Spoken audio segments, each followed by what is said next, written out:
Welcome to Dumo Plays.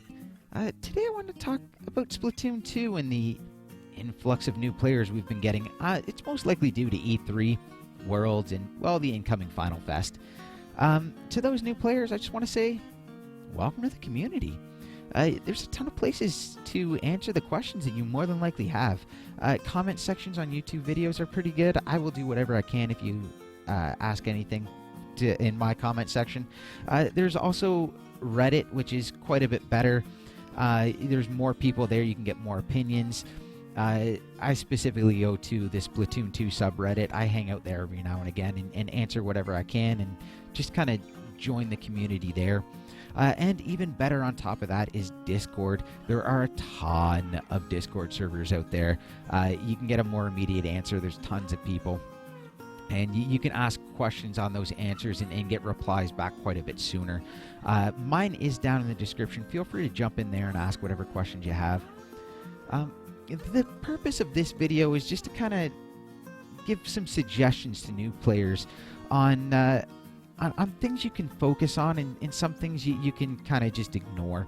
It takes some of the trial and error and guesswork away. So hopefully this helps you out. So without further ado, let's get to it. One of the first suggestions I can give is giving gyro controls a chance.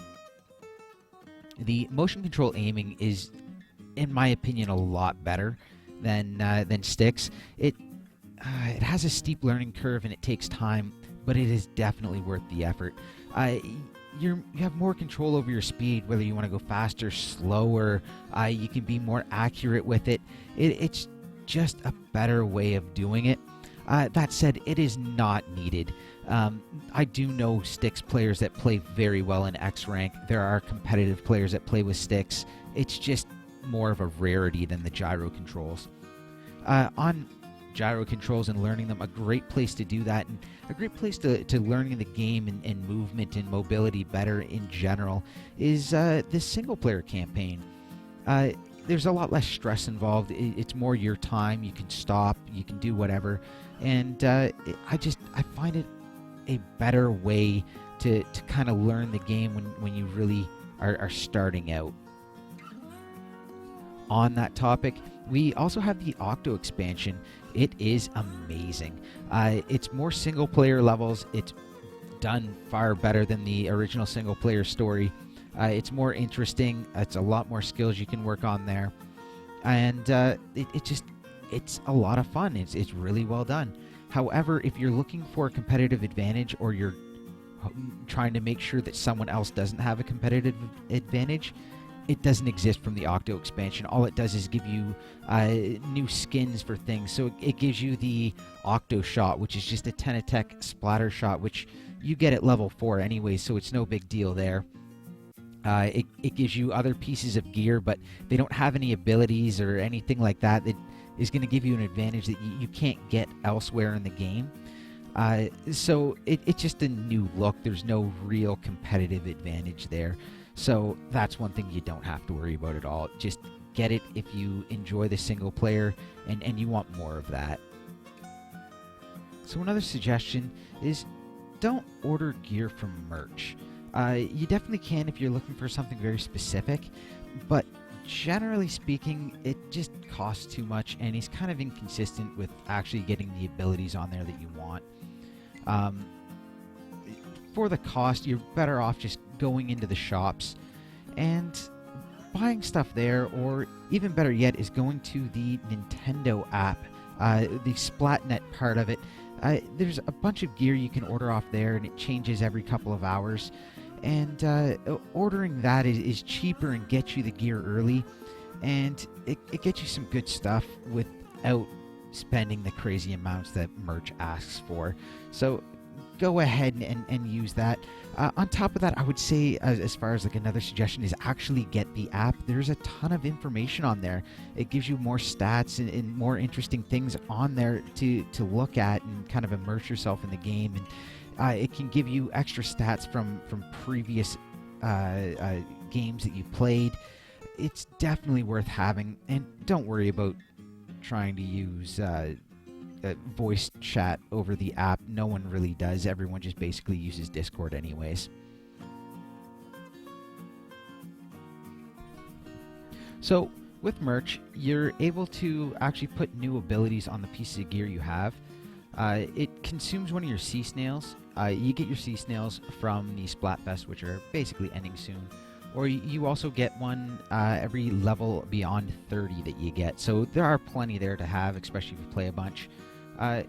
You just add it on. I'm not going to do it for this one right now.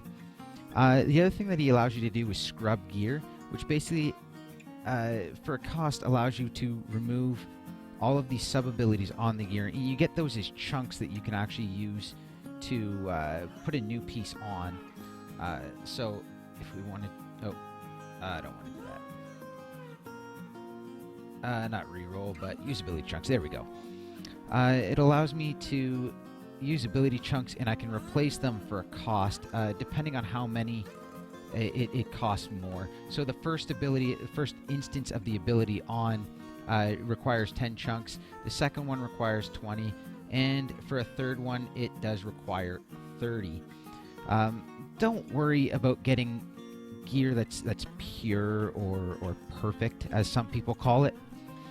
A couple instances of that would be this one here, where it's special charge up, main ability, and 3 subs. You also have the other option of object shredder, and then 3 subs of main power up.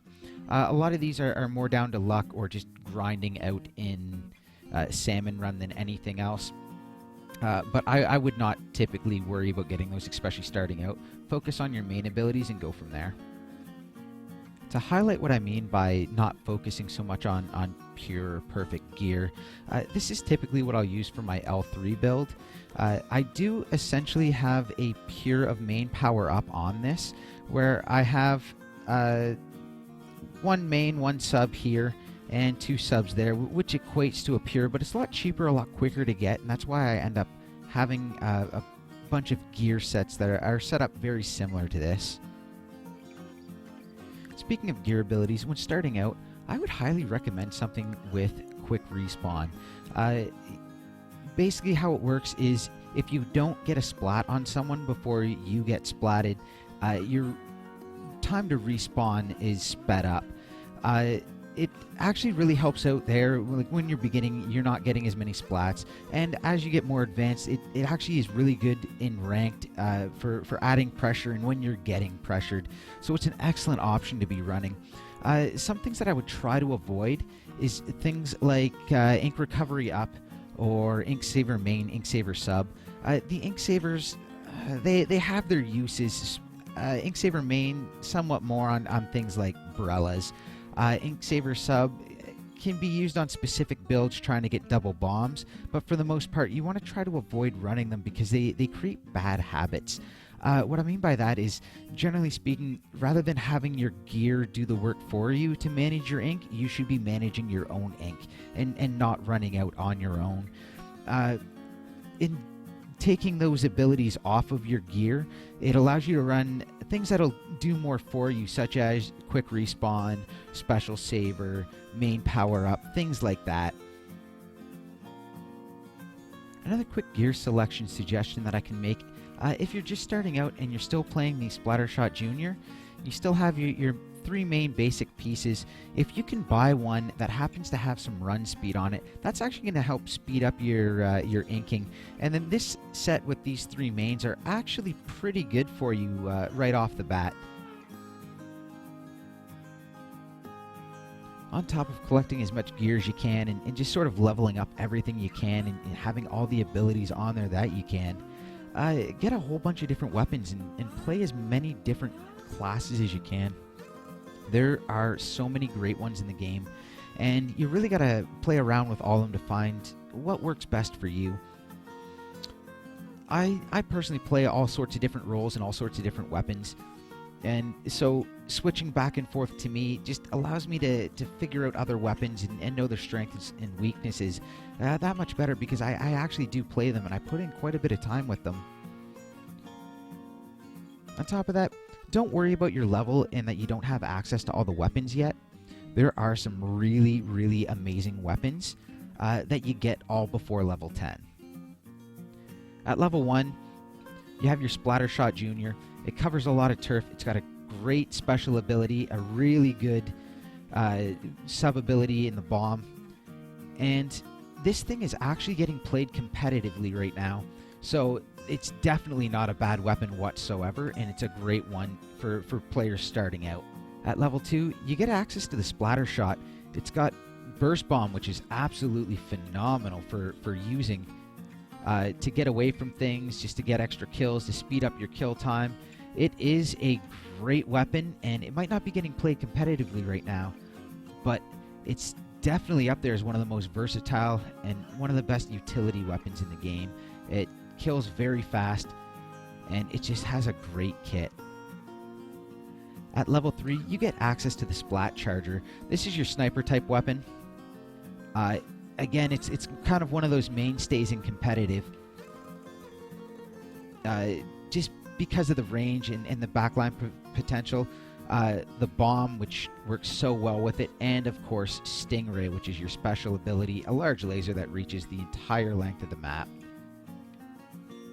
At level 4, you get access to the Tenatech Splatter Shot, same as the Splatter Shot, except a different kit, a little bit more aggressive with the Lethal Bomb and the Ink Jet. It isn't quite used as much as it was, since there's a lot of weapons right now that are really good at taking the Ink Jet out of the sky, but it's still a great one to use.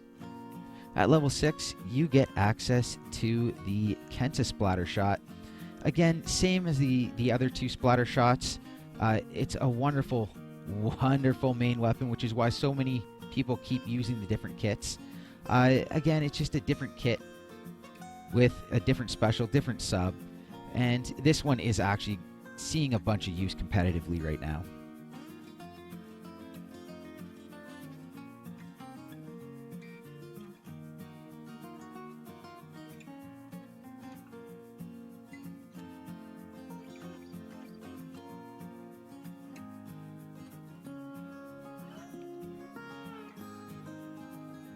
At level 7, you get access to the Ink Brush Nouveau. Very fast, very short-range brush weapon. It's one I am absolutely terrible with and with approach, but it is actually really good. It gets its ball really quickly, and it is, again, getting used competitively.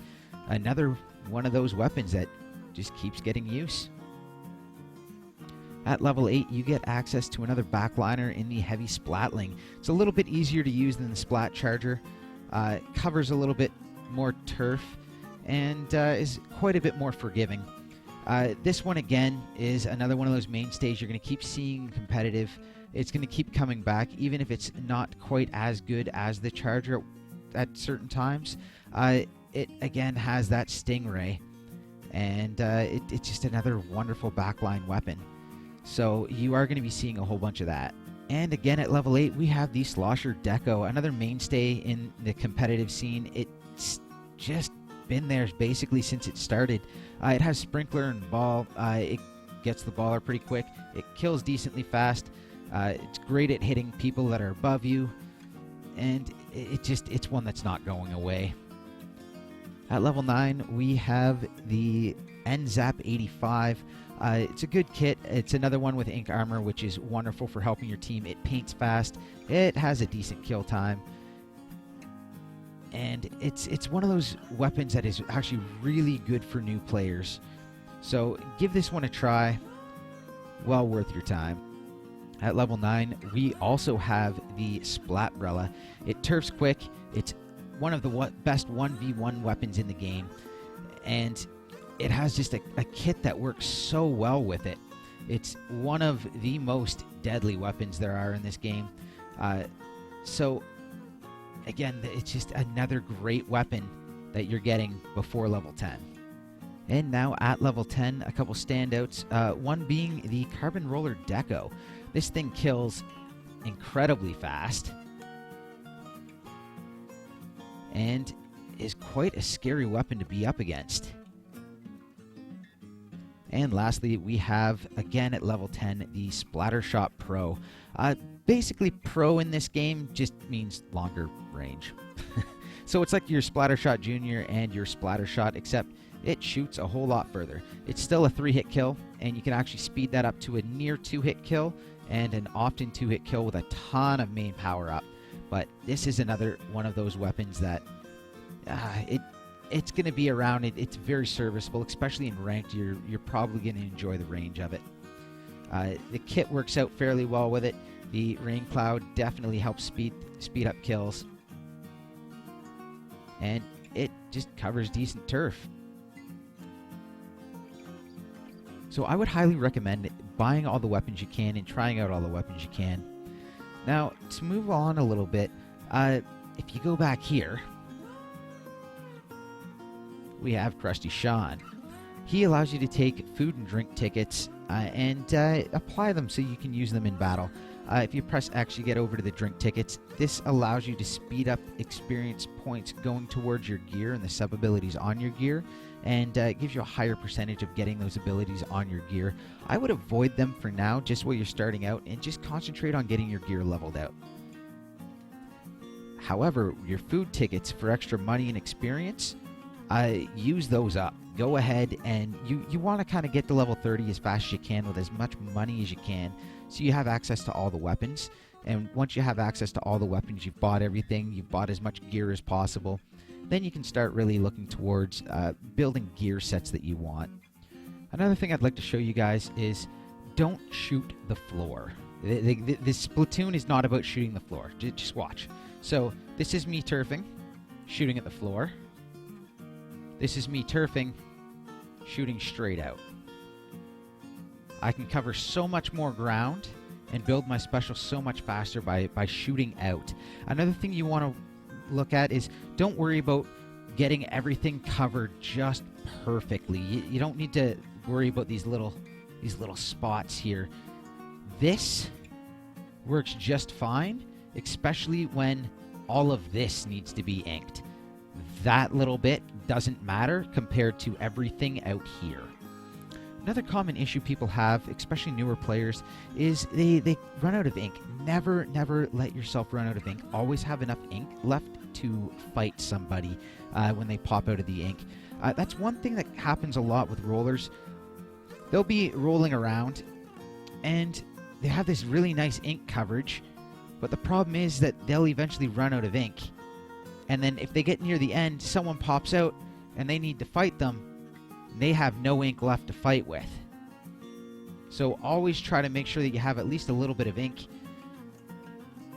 to fight people with, because it's going to make a big difference. You're also going to have to remember that Splatoon is a team game, and with that in mind, you want to work with your teammates. You're going to want to stay near them, and you're going to want to help them whenever they end up in a fight with other players, whenever they end up engaged in other players. It is incredibly difficult to win 2v1s in Splatoon, and if you're good at creating those advantages for your team, you're going to do really well. Your teammates are going to love you. If your teammate goes down, or if you happen to go down, hopefully there's been enough damage on the other player that they're weakened and it's just one shot away from getting splatted. This is really going to create advantages for your team. It's going to allow you to ink more. It's going to allow you to control the map better. You don't want to be too aggressive with your splats, so you don't want to be going into 2 players alone.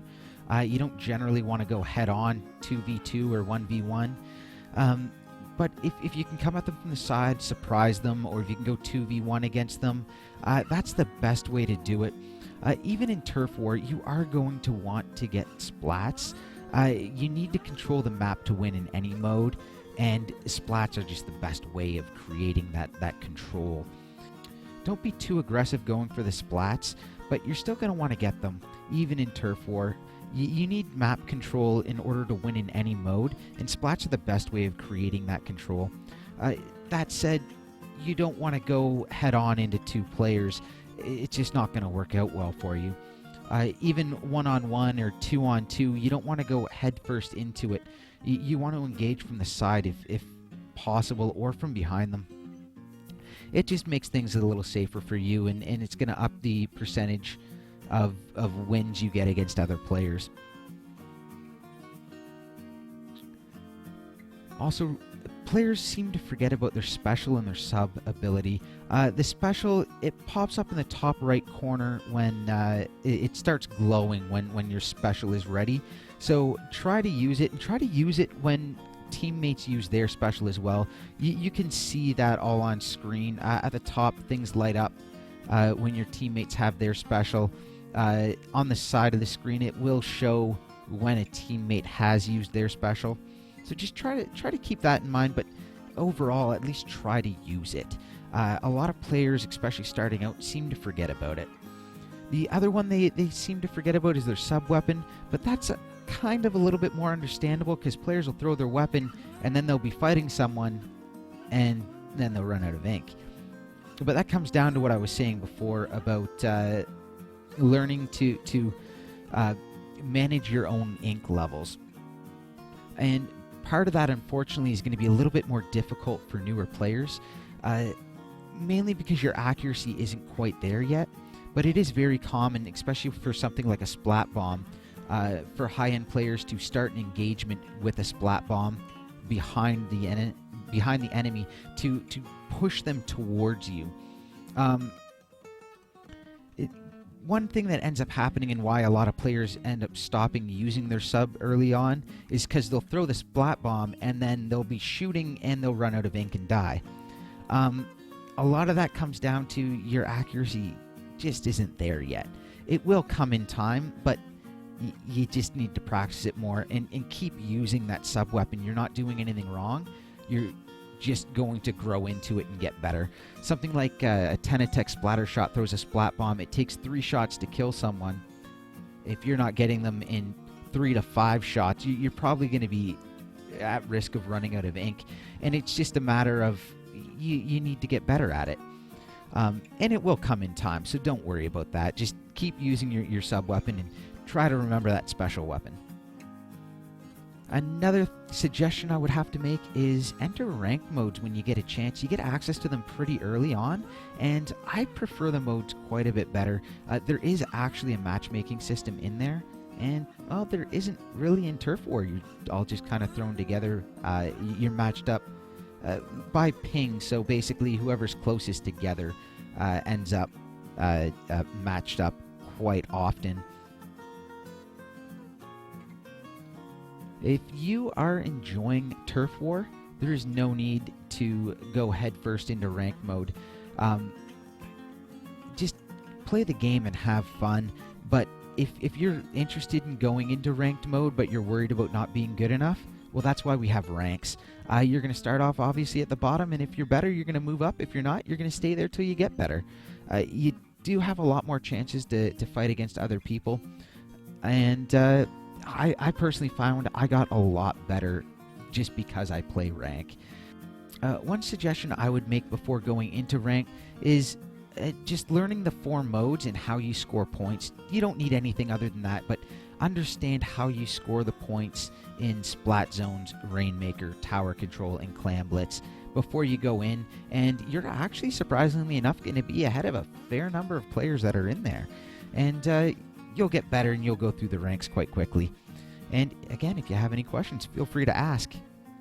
The last thing I want to go over in this video is that in Splatoon, there is no such thing as spawn camping. It just doesn't exist. You have a force field around your spawn, and most spawn points are actually up on a platform the enemy can't get to. Now, the enemy can pressure you at spawn, and it's actually called a spawn lock. And it's considered a soft lock because they can't keep you in there indefinitely if you do things properly. In order to break out of this lock, what you want to do is build your special, which means you're going to have to stay alive and not die, so you're going to want to stay safe, because if you die, you're going to lose special. Well, if you die, you're going to lose your special charge, and that's counterproductive. So if you have to stand back and just shoot off the edge and turf that way in order to build your special, or if you just have to sit at the back and throw bombs until your special is ready, do it. Take your time. Build that special. There's plenty of time to go in the game. Ideally speaking, you would be doing this with your teammates together, all of you, but sometimes it doesn't quite work out that way. And not a lot of players seem to know how to break out of a spawn lock. Even in X, you get players that just keep running off the edge and dying. But you want to build your special, and you don't want to drop off that platform without a special. And ideally speaking, you would have 2 or more players with a special before you start pushing back in. And if you see a teammate building their special, please wait and join them and try to go with them. Again, with using the specials at the same time, 2, 3, 4 specials at once is quite a bit of power and quite a bit of push, and it'll get you back into the map where you can start fighting a little bit more normally. And it can get you back into zones, it can get you back just into playing. Even in turf war, this is something you should know. And just try not to get frustrated in calling it spawn camping, because it isn't spawn camping. You're not locked in there. It's not a hard lock. It's not indefinite. You just got to play it right, and you and your team can break out. Alright guys, that's going to do it for this video. Feel free to ask any questions, join Discord, ask questions, ask if there's other topics you want covered. I'm going to be trying to do a little bit more of these videos to help new players before I start moving into more intermediate topics. Time is a little bit tight for me, but I want to help out where I can. Feel free to like, comment, subscribe, keep track of me and what I'm doing, and I will be trying to get more information for you guys, so feel free to ask whatever you need. If you want to play with me, I play Splatoon 2 with viewers every Sunday night at 8 p.m. Eastern Standard Time. We go for about 2 hours in private battles. We do all sorts of ranked modes, and we just cycle through them. Anyways, that's all for me. Thank you so much for watching. You guys have a great day, and hopefully I'll see you soon. All right, bye.